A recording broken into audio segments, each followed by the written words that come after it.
Hello everyone, welcome again to this channel.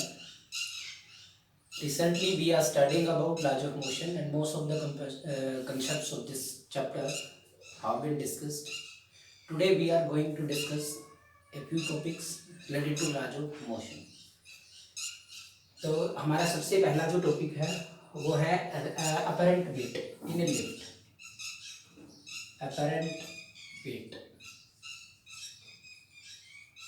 किसमें? Lift में. Lift बोल दिया या फिर एलिवेटर बोल दिया जाए. तो सबसे पहले एक बात करते हैं कि वेट को मेजर जब किया जाता है तो कैसे मेजर होता है, process of measuring the weight. तो आप मान लेते हैं there is a weighing machine. आपके पास एक वेइंग मशीन है and a person is standing on this weighing machine. तो एक्जेक्टली क्या होगा, इस पर्सन का जो इस आदमी का वेट है वो लगेगा किस पे? मशीन के ऊपर. तो ये वेट लगाएगा और मशीन इसके ऊपर लगाएगी रिएक्शन. और जो रीडिंग होती है वो मशीन की कौन सी रीडिंग होती है? ये जो रिएक्शन जो मशीन के द्वारा एग्जर्ट की गई थी वो रिएक्शन क्या होती है? वो होती है reading of the weighing machine. वो वेइंग मशीन की रीडिंग होती है.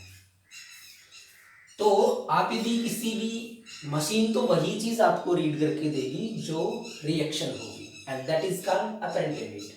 यदि उस प्रश्न का मास m है तो हम सिंपली कह सकते हैं कि जो उसका एक्चुअल जो वेट है, एक्चुअल जो वेट है या फिर आप उसको ट्रू वेट बोलते हो, तो ट्रू वेट क्या है? उसका ट्रू वेट क्या है? उसका ट्रू वेट है mass into acceleration due to gravity. लेकिन हम मेजरिंग इंस्ट्रूमेंट का यूज करते हैं और मेजरिंग इंस्ट्रूमेंट की जो रीडिंग है वो क्या है? रिएक्शन. तो रिएक्शन को वो मेजर करके देती है आपको. ये रिएक्शन क्या है? ये है अपरेंट वेट. ये क्या है? उसका अपरेंट वेट है. तो जनरली आपको क्या होता है कि जैसे आप वेइंग मशीन पे खड़े हो, weighing machine is at rest and you are at rest, तो इसके ऊपर जो फोर्सेस लगते हैं, वेट नीचे की तरफ, रिएक्शन मशीन के द्वारा ऊपर की तरफ, ये रेस्ट पे है. In that case R is equal to M. तो मतलब मशीन जो रीड करके आपको देगी, वेइंग मशीन जो रीड करके देगी आपको, वो वेइंग मशीन वही रीड करके देगी जो आपका एक्चुअल वेट था.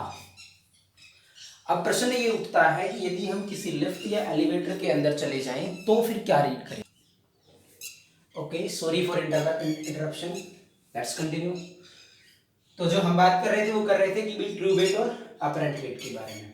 तो यहाँ पर आपका जो जब तक लिफ्ट यदि रेस्ट में है, जब तक आपका अपरेंट वेट जो था वो बराबर था ट्रू वेट के. नाउ अब हम देखते हैं कि लिफ्ट के अंदर वो एक्सेलरेट होगी लिफ्ट, या फिर हो सकता है कि वो रेस्ट पे हो, तो उसके अपरेंट वेट कितने होंगे. हमें मतलब फाइनली अपरेंट वेट को फाइंड आउट करने के लिए आपको क्या निकालना है? रिएक्शन. तो मान लेते हैं कि लेट, सबसे पहला केस है lift is at rest. Forces जो लग रहे थे नीचे mg, ऊपर की तरफ रिएक्शन.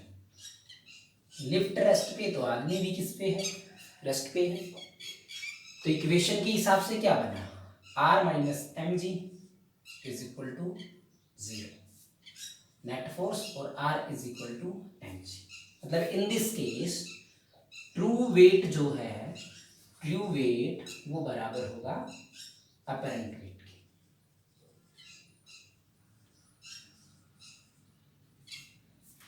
अगला केस उठाते हैं. लिफ्ट इज मूविंग डाउनवर्ड्स या फिर वो अपवर्ड्स मूव करती हो with uniform velocity, uniform speed, constant speed, uniform velocity. आप लोग ये कह रहे हो यूनिफॉर्म वेलोसिटी से यदि लिफ्ट अपवर्ड्स या फिर डाउनवर्ड्स मूव करती है, इन दैट केस देखिए ये पर्सन है, mg वेट है, रिएक्शन थी, रिएक्शन मतलब अपरेंट वेट. तो आप यदि अपवार्ड जाता है तो r माइनस एम जी ले लेंगे, डाउनवार्ड जाता है तो mg माइनस r ले सकते हो. लेकिन एज पर गिवन कंडीशंस जो उसकी वेलोसिटी यूनिफॉर्म है, इसका मतलब नेट एक्सेलरेशन के बराबर ये आना चाहिए। तो ए आपका इन बोथ केसेस जीरो है, चाहे वो भले ही ऊपर जाए और चाहे नीचे जाए, इन दोनों केसेस के अंदर जीरो है। तो ये जो इक्वेशंस बनेंगी ये जीरो बनेंगी। इन this case also apparent wait किसके बराबर होगा? ट्रू वेट के। यदि लिफ्ट है वो अपवार्ड मूव करती है विद ए कांस्टेंट एक्सेलरेशन, यदि वो एक्सेलरेटेड है, एक्सेलरेटिंग अपवर्ड्स, मतलब केस अगला करते हैं हम, लिफ्ट इज एक्सेलरेटिंग अपवर्ड,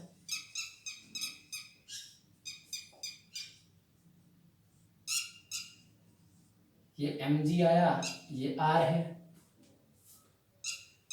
तो यहां देखिए ऊपर की तरफ जाती है, let acceleration in the lift be A के बराबर उसका एक्सेलरेशन है।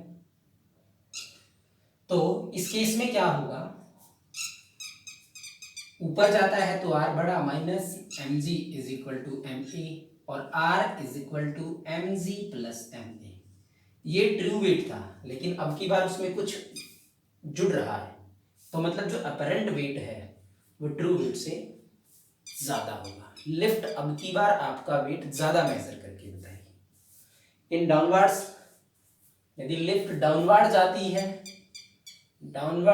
है तो फिर क्या होगा, आपका एक्सेलरेशन क्या बनेगा? एक्सेलरेशन अपना बनेगा नीचे की तरफ। ये डाउनवर्ड्स का केस है, डाउनवर्ड्स एक्सेलरेशन नीचे की तरफ। जब एक्सेलरेशन नीचे की तरफ है तो आपकी इक्वेशन बनेगी mg minus r is equal to ma और r is equal to mg minus ma। मतलब जो ट्रू वेट था उसमें से कुछ कम हुआ, तब की बार जो अपरेंट वेट था वो क्या होगा, थोड़ा कम आएगा। किससे? ट्रू वेट से।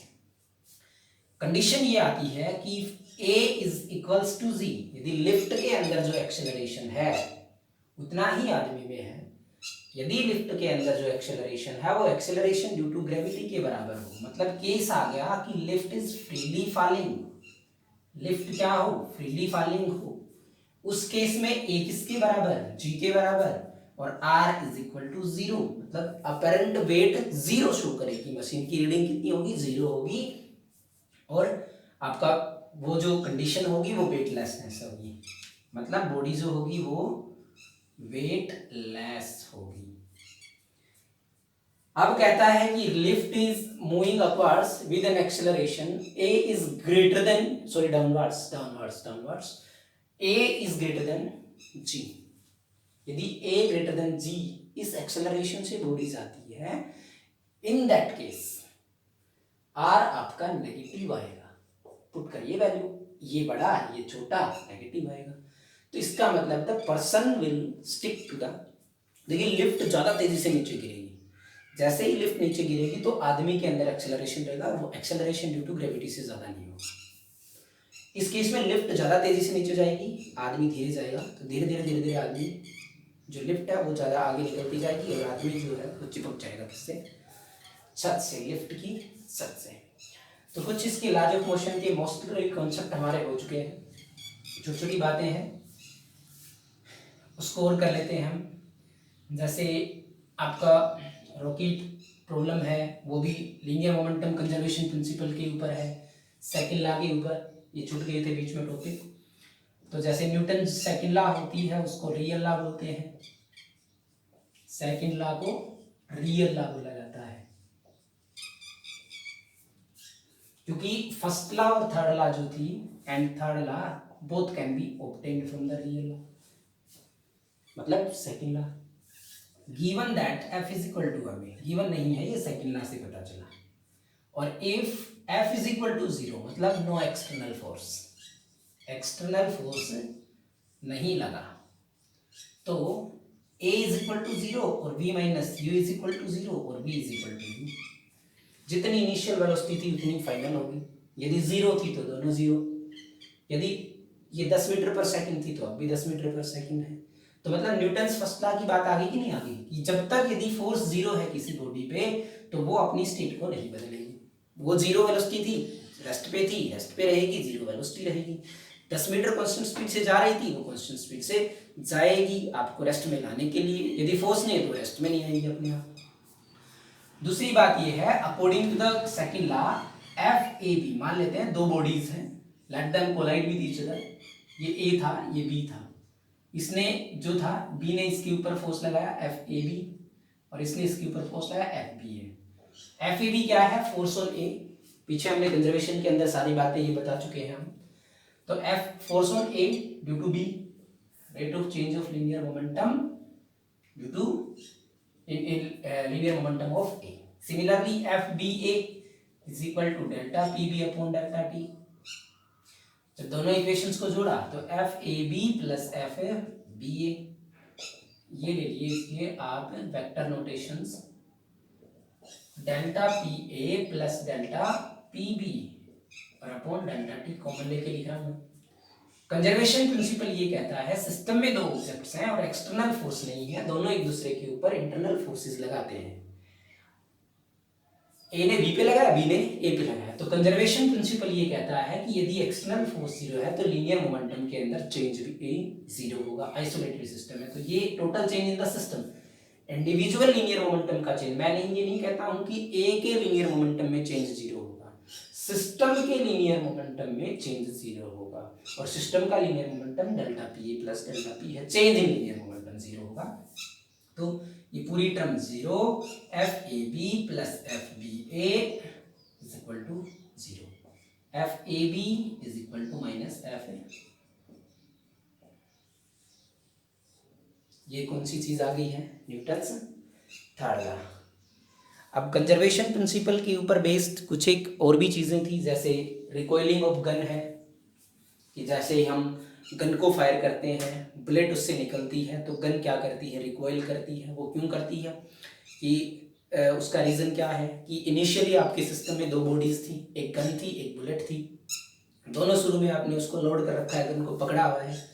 जैसे ही आपने ट्रिगर को दबाया, प्रेस किया, तो बुलेट एक तेज स्पीड से आगे की तरफ जाती है, मतलब उसे लीनियर मोमेंटम आगे मिला। इक्वल लीनियर मोमेंटम गन से गन किधर आएगी? पीछे, ताकि दोनों का जोड़ जीरो हो, फाइनल भी जीरो हो। और सेम प्रिंसिपल आपका रॉकेट उसके ऊपर बेस्ड है कि रॉकेट के अंदर जो फ्यूल होता है वो बर्न होता है, उससे गैसेस निकलती हैं और वो गैसेस नैरो ओपनिंग से नीचे की तरफ आती हैं। शुरू में दोनों का लीनियर मोमेंटम, जब रॉकेट खड़ा है दोनों का लीनियर मोमेंटम जीरो था, अब गैसेस नीचे आएंगी तो उस लीनियर मोमेंटम को रखना तो जीरो ही होगा, तो रॉकेट किधर जाएगा? ऊपर जाएगा। तो ये जो जितने भी छोटे मोटे कॉन्सेप्ट से लॉज ऑफ मोशन के हो चुके हैं, अब हम एक डिटेल और न्यूमेरिकल के कंसेप्ट का एक वीडियो इसके ऊपर और आप लोग कर पाओगे, जिसमें सूडो फोर्स का कंसेप्ट आपको मिलेगा। जो सूडो फोर्स होता है वो सूडो फोर्स बताएंगे कि वो नॉन इनर्शियल फ्रेम के अंदर लागू होता है। उसको जो क्वेश्चंस होते हैं उनको सोल्व करने के लिए होता है। तो अभी आपके लिए सिर्फ इतना ही आज के लिए। आप प्रैक्टिस करें और जो यदि क्वेरी है उसको शेयर करें। Thank you.